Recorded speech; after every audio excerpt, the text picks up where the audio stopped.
Okay, we'll just go through these one by one to make sure that they're all clear.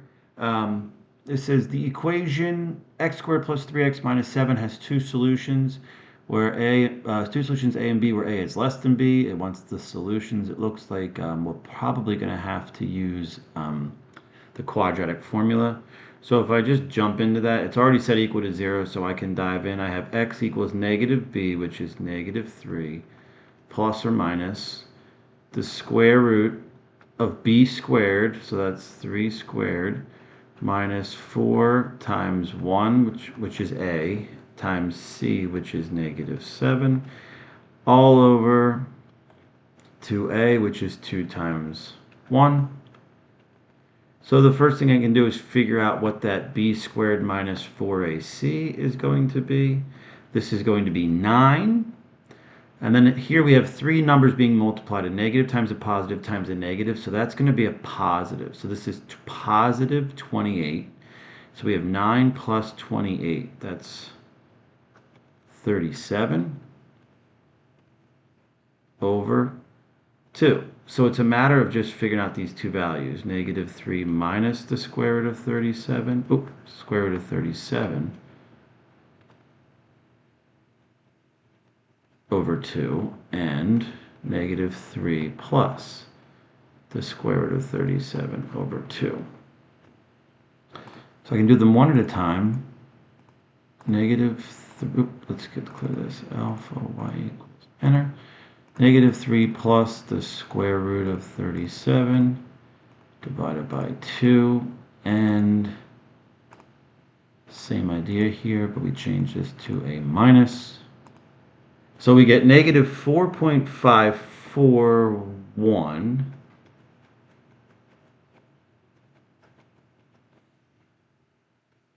and 1.541. So I'm not sure what happened there, but looks like those are the answers that we want. Okay.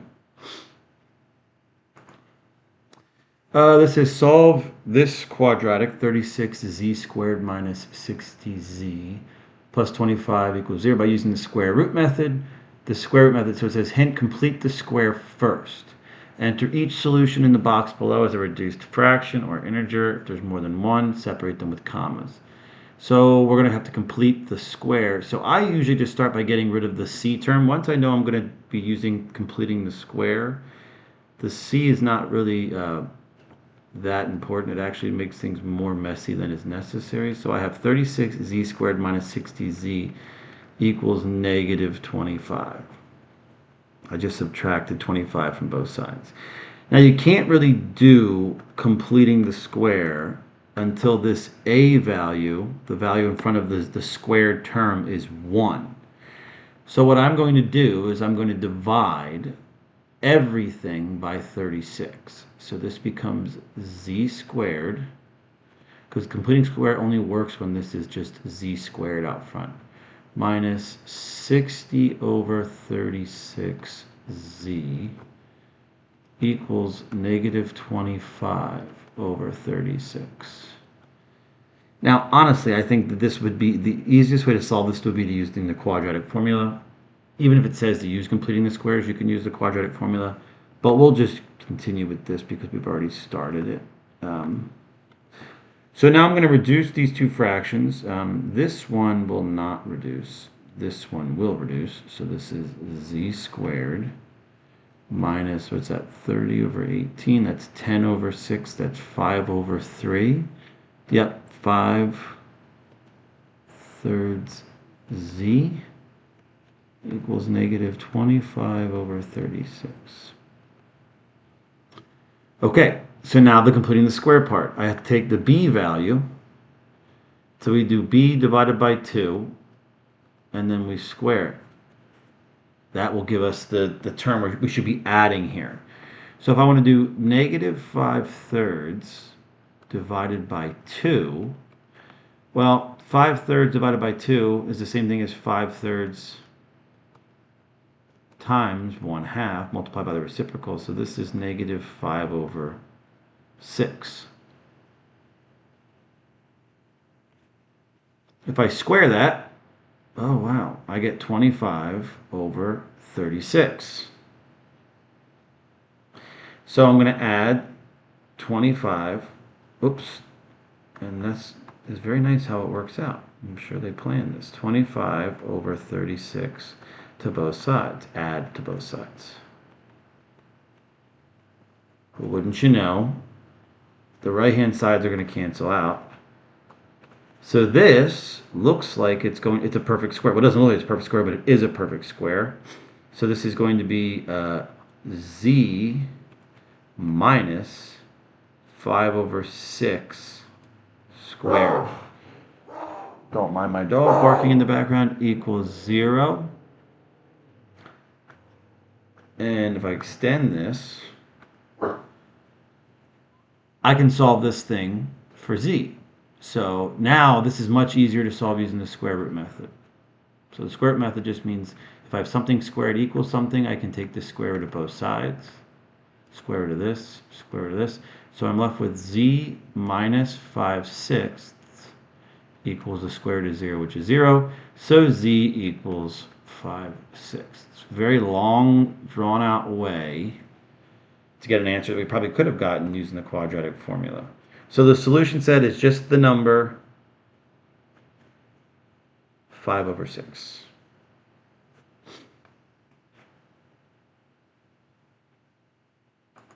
Okay.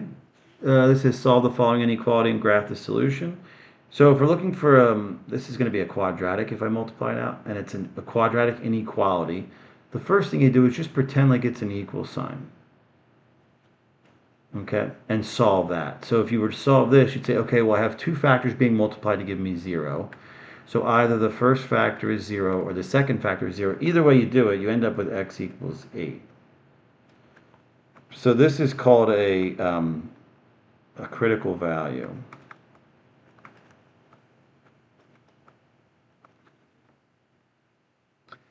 So I know at this value 8, the sign is going to change, or the sign, there could be a possible sign change. Sign doesn't have to change, but there could be a possible sign change. So I know when x is 8, this thing equals 0, but I need to figure out, is it 0 to the left of 8 or to the right of 8? Okay, well, so I draw a number line. Let's not use the number line here. We'll draw a number line of our own. We'll put 8 here. If I pick a number less than 8, let's say I pick 0 and I plug it in. If I plug in 0, I get negative 8 times negative 8, that's a positive. If I plug in a number greater than 8, let's say 10, I get 2 times 2, that's a positive. And we said that when x was 8, that it equaled 0. This wants to know where is it negative. So yeah, I don't think this question is correct on the computer. I think the only, like you had an open circle here, I think that's the correct way you would put it if you had to graph it. Because technically there is nothing to graph here because this is never less than 0.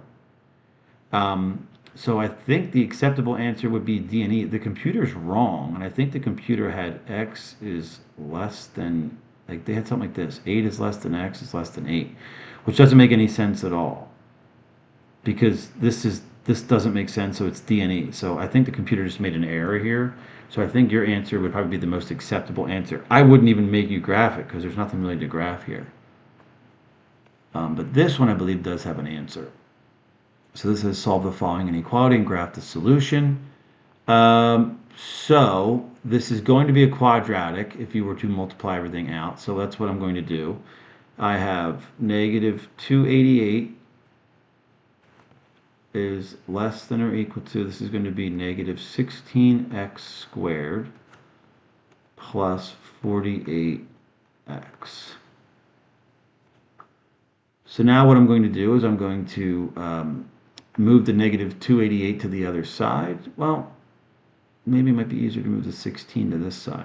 Yeah, I'll move the 16 to this side. So I have 16x squared.